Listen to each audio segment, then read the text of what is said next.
नमस्कार दोस्तों, मेरे चैनल में आपका बहुत बहुत स्वागत है। मैं आज के वीडियो में आपको करनी के प्रश्न बताने वाले हैं जो किसी भी तरह का परीक्षा हो ये प्रश्न जरूर पूछ लिए जाते हैं। बहुत ही महत्वपूर्ण ये प्रश्न होते हैं।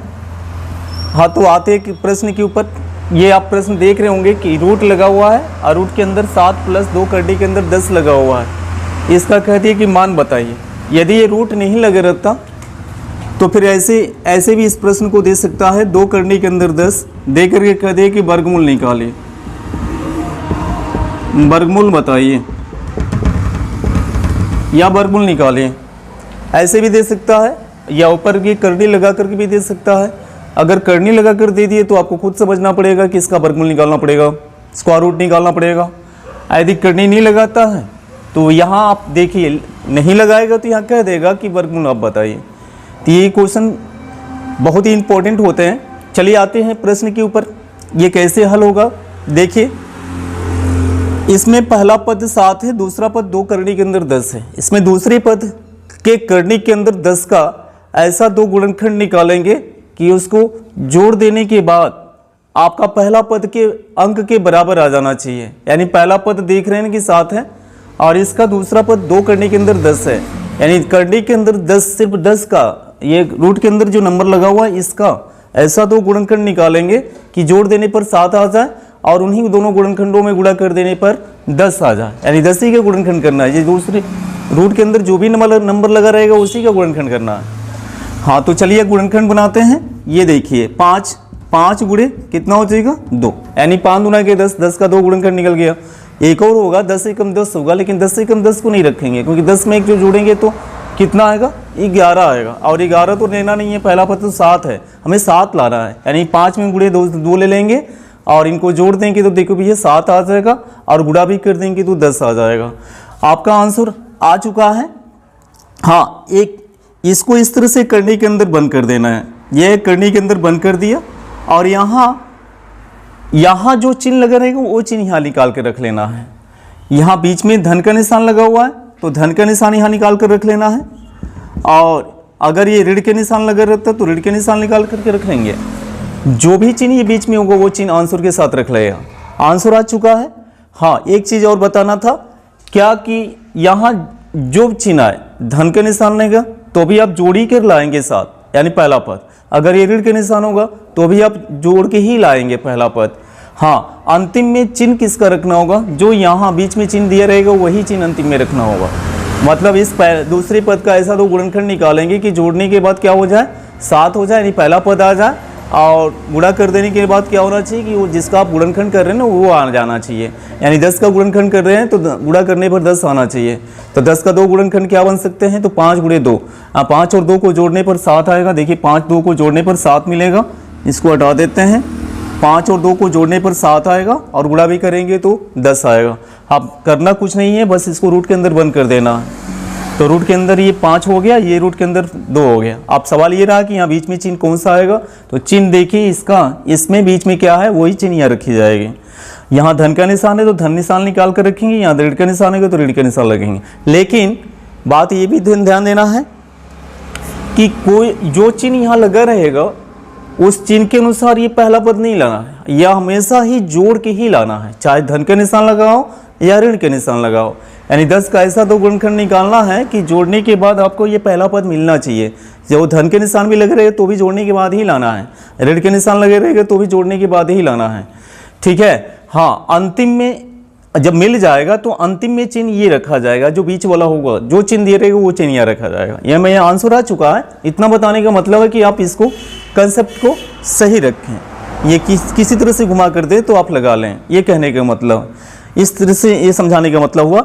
हाँ, तो आपका आंसर देखिए मिल रहा है। ये रूट के अंदर 5 और रूट के अंदर 2, ये देखिए पहला पद आपका सही है, ऑप्शन नंबर पहला। हाँ, इसी प्रकार से और भी क्वेश्चन आ सकते हैं। चलिए नेक्स्ट क्वेश्चन के ऊपर चलते हैं। यहां पे दे दिया करनी और या 8 दे दिया प्लस 2 करनी के अंदर 15 दे दिया। ये कह दिया कि मान बताइए। इसका आंसर तो कुछ और होगा, ये ऊपर वाला मिटा देते हैं। मैंने एग्जाम्पल लिया है, ये 8 + 2 करने के अंदर 15 का वर्गमूल निकालिए। या मान बताइए, कह दिए मान बताइए या वर्गमूल निकालिए। तो करना कुछ नहीं है, मैंने कहा ना कि इसके दूसरे पद वाले के मान का मतलब दूसरे पद में जो करनी लगा रहेगा उसके अंदर जो नंबर लगा रहेगा उसी का गुणनखंड करना है। ऐसा दो गुणनखंड निकालना है, यानी इस 15 का ऐसा दो गुणनखंड निकालना है कि जोड़ देने के बाद क्या होना चाहिए 8। याद रहे कि हमेशा जोड़ के ही लाना है पहला पद। पहला पद में देख रहे हैं कि 8 लगा हुआ है और जोड़ के ही पहला पद लाना है, यानी पहला पद 8 के बराबर लाना है। तो 15 का दो गुणनखंड कौन हो सकता है? तो भैया 5 3 15 होगा। तो 15 देखिए 5 गुणे 3, लेकिन जोड़ने के बाद आ गया 8। ये कोई जरूरी नहीं यहाँ धन दिख रहा है तो मैं जोड़ के ला रहा हूँ, यहाँ ऋण भी रहेगा तो भी जोड़ के ही लाना है। ठीक है, तो आपका आंसर आ चुका है, बस इसको रूट के अंदर बंद कर देना। अब कहाँ करने के अंदर 5 और यहाँ बीच का चिन्ह होगा वो चिन्ह अंतिम में रखा जाएगा, यानी उत्तर के साथ यहाँ की चिन्ह की जरूरत पड़ेगी रखने के लिए। यानी चिन्ह यहाँ धन का होगा तो उत्तर में आपको धन का निशान लेना है। अगर वो ऋण का होता ना बीच का तो उत्तर में धन ऋण का निशान लेना होता। ठीक है, तो आंसर आ चुका है 5 करने के अंदर 5 प्लस करने के अंदर 3। ये आपका मात्र 2 सेकंड में ये आंसर निकल चुका। अगर आप समझ जाते हैं तो 2 सेकंड के और देख करके पहचान लेंगे कि कौन सा ऑप्शन सही है। ठीक है, मिटा लेते हैं, नेक्स्ट क्वेश्चन करते हैं।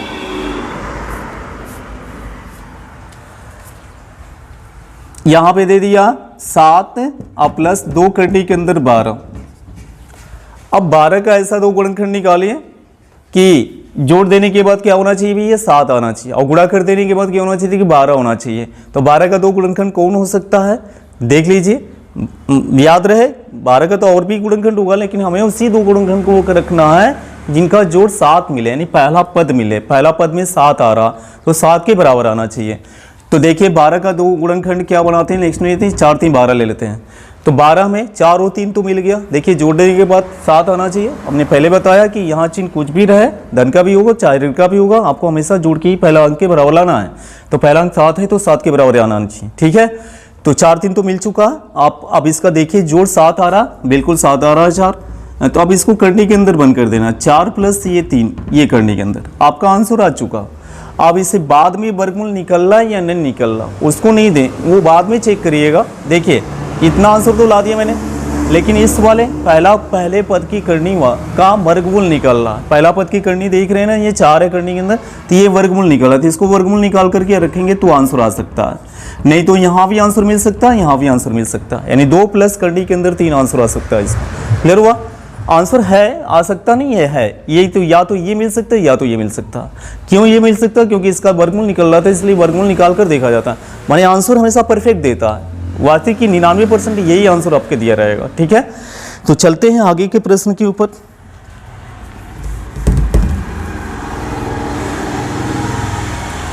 आगे के प्रश्न के ऊपर चलते हैं। यह करनी के अंदर दे दिया, इस तरह से करनी के अंदर दिया 12 प्लस करनी के अंदर 12 प्लस फिर ये करनी के अंदर 12 और ये प्लस करनी के अंदर 12 फिर ये plus dot dot dot dot dot इस तरह से दे दिया और कहा कि इसका मान बताओ भाई। ये इस करनी के अंदर 12 दिया, फिर यहाँ पे प्लस दिया हुआ, फिर ये करनी के अंदर 12 दिया हुआ, प्लस दिया हुआ, करनी के अंदर 12 माने अंतिम में डॉट डॉट करके ये अनंत दिया रहेगा। इस प्रकार के ऐसे प्रश्न 3 प्रकार से आते हैं, 3 तरह से आते हैं। क्या है कि इस तरह दे देगा और अंतिम में डॉटेड देगा, तब ये नियम लगाया जाएगा, ये तरीका लगाया जाएगा। मतलब वो ट्रिक, तरीके का मतलब होता है ट्रिक। आगे चलते तो ये ट्रिक कब लगाया जाएगा? जब बीच में डॉट डॉट रहेगा, अंतिम में अनंत लिखा रहेगा, तो ये ट्रिक लगाया जाएगा। इसका आसान सा ट्रिक है, क्या है कि 12 का ऐसा दो गुणनखंड निकालेंगे कि घटा लेने के बाद 1 आए। उन्हीं दो गुणनखंडों को रखेंगे जिनका अंतर 1 आए, 1 से ज़्यादा ना, अंतर 1 आना चाहिए, और गुणा कर देने के बाद 12 के बराबर होना चाहिए। तो 12 का तो बहुत सारे गुणनखंड होगा, 3 हो सकता है। देखिए एक 12 कम 12 भी हो सकता है, तो कि 12 में से एक घटाएगा तो 11 आएगा। अब बताइए कि 11 तो नहीं ना दे रहा, 11 ये नियम नहीं है। 12 का वही दो गुणनखंड रखना जिसका अंतर 1 आए। तो मैं 12 का दो गुणनखंड ले लेते हैं। देखिए 4 3 12, बिल्कुल 4 3 12, और एक 12 का गुणनखंड 12 कम 12 होगा, 1 आएगा, 6 दूना के 12। इन दोनों को तो लिंगनेट कर देते हैं, इसलिए कि भी इसका अंतर 1 नहीं आएगा। देख लीजिए, गुणा करने पर तो 12 आएगा लेकिन अंतर 1 नहीं आएगा। 12 कम 12, 12 में से घटाएगा तो 11 आएगा अंतर। यहाँ 6 कम 6 दूना के 12, 6 में से 2 घटाएगा तो 4 अंतर आएगा। यहाँ देखिए 4 3 12, आप 4 में से 3 घटाइएगा तो 1 अंतर आएगा। मेन आंसर आपका आ चुका है। देखिए इन दोनों का अंतर 1 आ गया भाई। हम अब ये इन दोनों का अंतर 1 मिल गया। अब हम ये देखेंगे कि इसके अंदर आंसर कौन सा होगा। आंसर आ चुका है। अब ये देखेंगे 4 का आंसर होगा या 3 आंसर होगा। तो देख लेते हैं 4 आंसर हो रहा है कि 3 आंसर। ये निकालने के बाद हम ये यहाँ का चिन्ह चेक करेंगे। यदि चिन्ह धन का है तो फिर हम इसमें बड़े वाला अंक को, इस गुणनखंड का बड़े वाला अंक को आंसर में ले लेंगे। अगर ये चिन्ह ऋण का होगा तो इस गुणनखंड का छोटे वाला अंक को आंसर में ले लेंगे। तो देख लीजिए यहाँ धन का निशान लगा हुआ है, इसलिए बड़े वाला अंक इसका आंसर में हो जाएगा। अगर यहीं धन का निशान के जगह पे ऋण का निशान हो जाता, यहाँ पे ऋण आ जाता, तो इस वही सभी जगह ऋण लगा रहता, तो मैं आंसर में किसको ले लिए होते, तो 3 को ले लिए होते। लेकिन धन निशान लगा है, इस वजह से आंसर 4 आएगा। कुल मिला के जब धन निशान होगा तो बड़ा नंबर आंसर होगा, जब ऋण निशान होगा तो छोटा नंबर आंसर होगा। तो आंसर में कौन सा होगा भैया, 4। ऑप्शन ये आंसर 4 होगा। आते हैं इस ऐसे ही एक और प्रश्न के ऊपर में। देखिए करनी के अंदर ऐसे 2 दिया, डॉट प्लस दे दिया, नहीं प्लस चलिए माइनस कर देता हूँ, माइनस दे दिया, फिर यहाँ करने के अंदर 2 दे दिया, यहाँ पे माइनस दे दिया, फिर करने के अंदर 2 दे दिया और यहाँ माइनस दे दिया और इस तरह से डॉट डॉट कर दिया। क्या से डॉट डॉट कर दिया और अंत में कर दिया और कहा कि इसका मान बताइए। देख लीजिए करने के अंदर 2 या माइनस दिया और करने के अंदर 2 या फिर माइनस दिया, सारा नंबर सेम है और अंतिम में डॉट डॉट करके अनंत लिखा हुआ है। कहने का मतलब है कि ये भी सवाल इसी तरह से लगेगा जैसे एक इससे पहले सवाल बताया।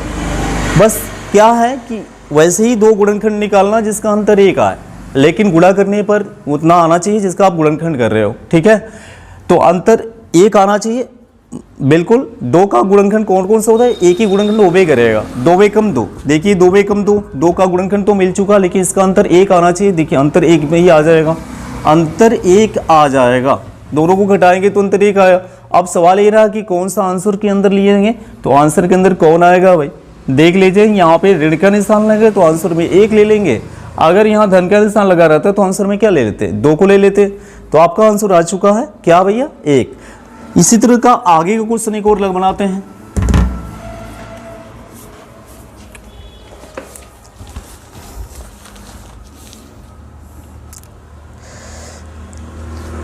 चलिए एक और एग्जाम्पल इसी प्रकार का लेते हैं। ठीक है भाई, करनी के अंदर ऐसे 6 दे दिया हुआ, प्लस का निशान दिया, करनी के अंदर 6 दे दिया हुआ, प्लस का निशान दिया हुआ, फिर करनी के अंदर 6 हुआ और इस तरह प्लस का निशान डेट के डॉट डॉट डॉट अंदर मिलेगा। बिल्कुल इसी तरह से लगेगा जो अभी पीछे लगा है।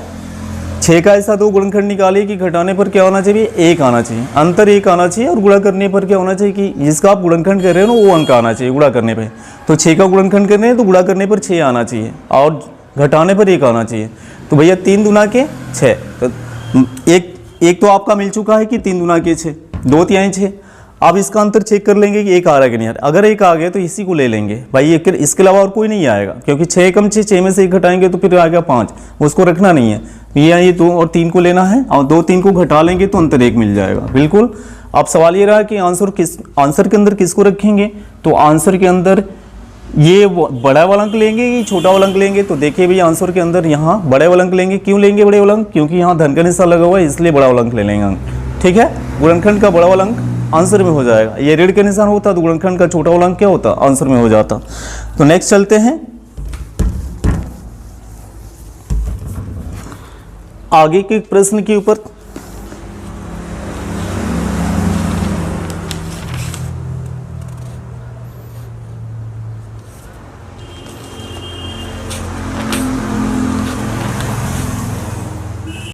यहां करनी दे दिया, ऐसे करनी दिया,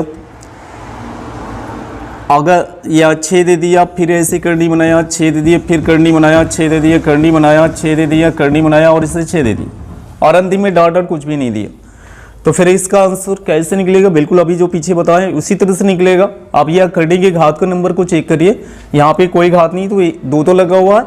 अब मुझे 2 का कितनी बार गुणा करना, वो भी 1/1 करके गुणा करना, कि करनी से कोष्टक रूप लेंगे ना तो वही 1/2 में 1/2 1/2 1/2 बनाना पड़ेगा। तो कहने का मतलब है कि 1/2 का मुझे कितनी बार गुणा करना होगा? देखिए 1 2 3 4 5 बार गुणा करना होगा, क्योंकि 5 बार ये करनी है। अकरणी के अंदर 6 है, उसको मत दें, उससे तो आप ब्रैकेट के अंदर बंद करके रखिए। एक बार ये ब्रैकेट के अंदर बंद करके मैंने रख लिया। अब सवाल है इसके ऊपर में कितनी घात लगेंगे? तो 1/2 गुणे 1/2 गुणे 1/2 और 1/2 फिर 1/2 ऐसे 5 बार गुणा क्यों करना पड़ा? क्योंकि ये 5 बार करनी लगी, इस वजह से 1/2 का 5 बार गुणा करना पड़ा। हाँ, अगर यहाँ 3 घात लगा रहता है, ये 4 घात लगा रहता, तो मैं 1/4 1/4 1/4 1/4 कितनी बार गुणा करते? 5 बार गुणा करते। मतलब कुल मिला के करनी से कोष्टक का जब रूप लेंगे तो करनी के अंदर का अंक जो नंबर लगा रहता है ना, करनी के अंदर अंक की घात जो नंबर लगा रहता है उसको अंश में लिखते हैं। जितना करने की घात लगा रहता है वो हर में आता है। तो यहाँ करने की घात कोई नहीं है तो 2 लगा हुआ, 2 को देखो हर में लिख दिया मैंने। और इसके अंदर में क्या है? 6 की घात पे कोई नहीं है तो 1 लगा हुआ, 1 को देखिए कहाँ लिख दी? अंश में लिख दिए। अब इसको आप गुणा करेंगे तो देखिए कितना बनना भाई? 1 में कितना? 2 दूना 4 दूना 8 दूना 16 और 16 दूना 32 लमसम आंसर आ चुका है। आप देखिए इसका आंसर कैसे, यानी कहा ना कि जिसका जो भी गुणनफल आएगा उसको आप पूरे 1 नंबर में से घटा लेंगे, यानी 1/32 को 1 में से घटा लेंगे। तो मेन आंसर क्या होगा? 32 से एलसीएम होगा, तो 32 से कम 32 और माइनस क्या 1, यानी 6 के ऊपर में 31 के बटा में 32 आपका आंसर आ चुका। यानी कि 6 के बाद 6 के बटा में और 6 के पावर पे 31/32 मेन आंसर आ चुका। दोस्तों इस प्रकार का प्रश्न बहुत ही इंपॉर्टेंट होते हैं जो किसी भी तरह के परीक्षाओं में पूछ लिए जाते हैं।